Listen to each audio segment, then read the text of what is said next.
This is the Zilliqa Observer, and I'm Chase Raz, a university instructor, corporate trainer, and small business owner. Today, I'll be interviewing J.G. Whitley of PackagePortal, and I think you're going to love this episode and really love getting into the PackagePortal app, which is powered by the Zilliqa blockchain. If you thought PackagePortal was just another excuse to create a token, wait until you hear the vision that PackagePortal has and how it advances the entire logistics industry using blockchain technology. All right, let's get going.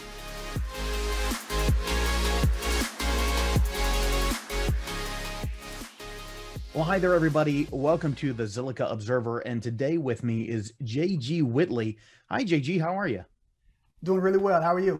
I'm doing really amazingly well. If you're okay with it, I was thinking while we talk today, I'm going to share my screen for those who may be watching on YouTube so that they have something to look at other than, you know, us two handsome gentlemen, and entertain them a little bit. Is that okay? Yeah, that's fair. So I'm going to share my screen. You'll probably see it as well. That way, you know, if there's anything up there you want to point out, just let me know. But I'm doing this first. I'm not trying to give you a surprise or a gotcha, but this is you. That is me. Right? We can do the visual confirmation. That's you. You are the CEO at PackagePortal, and you are, correct me if I'm wrong, you're the founder, right? Do you have co-founders, or are you the founder? Well, I have a co-founder. I mean, it all originated in my brain, and I went out and found a guy who could help me bring it to life. But yeah, I guess I'm the initial founder, but I do have a co-founder, and the guys that have been with us for a long time. So it's sort of a founding team. I don't like to hog all of the credit. We all work together really well, and we you know, we all built this together. Well, good. I love that type of spirit. And for those who are listening through audio, just trust me. I've done the visual confirmation. JG is the guy. This is who we're looking for. I'm real. So, I'm not just an avatar. That's one of the reasons, as you heard in the first episode, that's why we do the show, is we have to put some faces onto the business that's happening here on Zilliqa and on other blockchains, because otherwise it just, right, it doesn't have the same effect. So can I embarrass you with one more thing before we start? I'm not easily embarrassed, but you can give it your best effort. Okay, so this truly isn't embarrassing. I think it's really awesome, but I was doing a little bit of research on you, and I found out you are a drone pilot. Yeah. I let my license expire or lapse because I got a little bit busy with this and didn't want to pursue that. There was a lot of testing involved, but yeah, I did a little bit of real estate recording, and I still got my drone. I fly it around, following me on my mountain bike or just with the family on vacation. But yeah, I'm a bit of a pilot. That's really cool. I worked very short term and never materialized, but with a real estate company doing that. And what I find interesting is, in real estate, there are a lot of things that could connect with us in the future here in the blockchain world, because not only are you doing actual real estate of buying and selling and listing, you know, commercial and residential properties, but it was working with one company that was using drones to actually find the markers between properties and report that back to government. And, you know, we're all trying to get that on the blockchain. Yeah, 3D technology you can record, and surveying, lots of things you can use with, you know, oil companies are using that. It's wide reach. So if you would humor me for a minute, I think it helps if everyone else knows that you and I have never met before. We've never spoken before. And before the show, we spoke for maybe, what, 2 minutes? Right? Like, yeah, we're just meeting each other. So hi, it's a pleasure to meet you. Yes. Would you humor me and tell me about yourself a little bit? Sure. I mean, it's a little awkward for me. I'm camera shy. I don't like being in the spotlight, but here I find myself needing to do so just because of the position that I am. I have a logistics company. I own a delivery company with maybe 30, 35 drivers, depending on the month and the volume. And that's Lions Logistics. Correct. Yeah. Lions Logistics LLC. We don't have any web presence. It's just a local thing here. You and I share a logistics background, by the way. What was your background? My grad degree is in marketing and supply chain management. Then I worked for Fortune 100 doing purchasing and contract negotiation. Went to a last mile and a contractor that basically they're doing that delivery to Walgreens, a delivery to Walmart, that delivery to your local grocery store, whether it's photo, whether it's a pharmacy, whatever it is. Worked with about a $40 million a year company there, was a consultant for them for a while. So you and I do share logistics. Have you ever been to any of the ISM conferences? I have not. You should. You definitely should. I can't recommend them enough.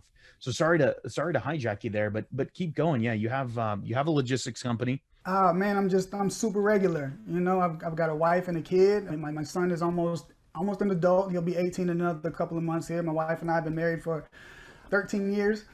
And so, yeah, I like riding my bike. You know, I like creating things, doing outdoorsy type of things. Just a regular guy. That's really it. I hate telling people I'm humble, but I try to be as humble as possible. I grew up with a father who was in a wheelchair. When I was 12 years old, he had a brain aneurysm and he lost the use of his legs for the next 17 years of his life. And we got that additional 17 years with him, which was great. It really helped ground me. But, you know, I rebelled as a teenager. I was in the streets. I was, you know, doing things I shouldn't have been doing. But it taught me a lot, because seeing his attitude and how he just never got down. I mean, he lost his legs. He didn't lose them. They were still there, but he couldn't use them.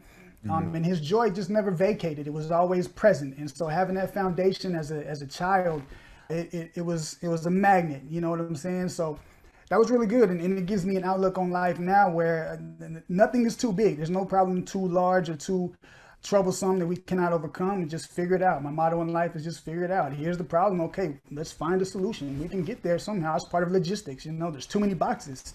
Find a way to get them delivered. Or there's too many problems. Find a way to solve them. And that's my outlook generally. I love, so first of all, thank you so much for sharing that personal story, because Sure. it really helps connect us as people behind the businesses, behind the effort that's going on. But also it's you know, it's really inspirational. I see why you're in logistics. As you said, you know, we have a problem, let's solve it. That's very much the logistics mindset. What was your first exposure, given all of that background? Especially want to hear more about some of that acting out as a teenager. But what was some of your first exposure to blockchain? Yeah, I mean, I'm transparent about everything. There's, you know, I like sharing my story because I think there's a redemption value there. You know, things can be tossed aside and recuperated. My segue into blockchain or crypto, I just had one of my drivers, and again, I've got a number of drivers, and one of them was telling me about Tron in 2018 in January. Yeah. So at the peak of the previous bull run, this guy was telling me how he made $40,000 off of like $1,500 worth of Tron, and my ears perked up really, really big. And so I just started researching, and I didn't, you know, I waited. I did my due diligence and some research and dug around before I made any purchases. I spent a couple of weeks doing so. I did end up getting some Tron, and then I immediately got rid of that Tron. I don't want to bash them or the project, but it's not for me. Right. And maybe it's not for you if you do a little bit of digging. But really, really quickly, I found that Zilliqa had won the Binance community contest that got them listed without them having to pay an exorbitant amount of fees. And I should back up. I had heard when I discovered that Tron was not for me. That's when I began looking at Ethereum, because smart contracts. That's what really blew me away when I saw the value of smart contracts and what you could do, removing a middleman and programmatically encoding things into a immutable and transparent record that everybody can see and interact with and follow and monitor. That my mind just started spinning. But I was like, how can we make this work if CryptoKitties is crashing it? One DApp, one little game is causing bottlenecks and congestion to where it doesn't seem viable. People were spending thousands of, or I guess hundreds of dollars in gas, and they're doing that right now. Doing it again right now, yeah, as we record. Yeah, thank God for ZilSwap. But all of that sort of led me to try to search and find a layer one solution that could process a lot of transactions. What can scale? I mean, I know that this technology is the way that the world is moving, but what is going to be able to last and find some sustainability based on the technology? And sharding came up, Zilliqa came up. I found that, and I've been in it ever since. It's almost to the week, 3 years almost to the week. 3 years, wow. We have this history now that you've been introduced to blockchain through Tron. You've thought your mind has been spinning with Ethereum. You're looking at Zilliqa, seeing what's happening.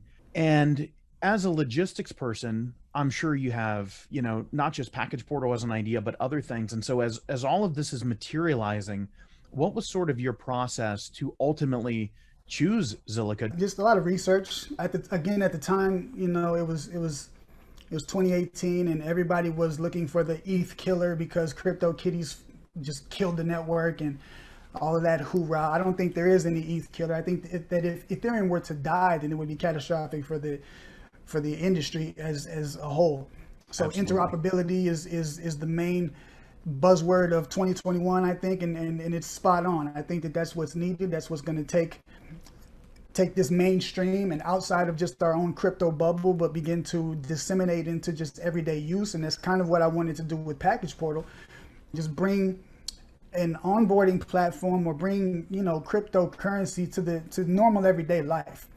And again, Zilliqa with their sharding technology, I was there following the white paper, and then here's these guys coming together, and they've got a test net and now the main net. And I was there, I was writing articles in the community, just celebrating the 1-year anniversary and those early milestones, and seeing them hit those milestones and just continue to churn out results.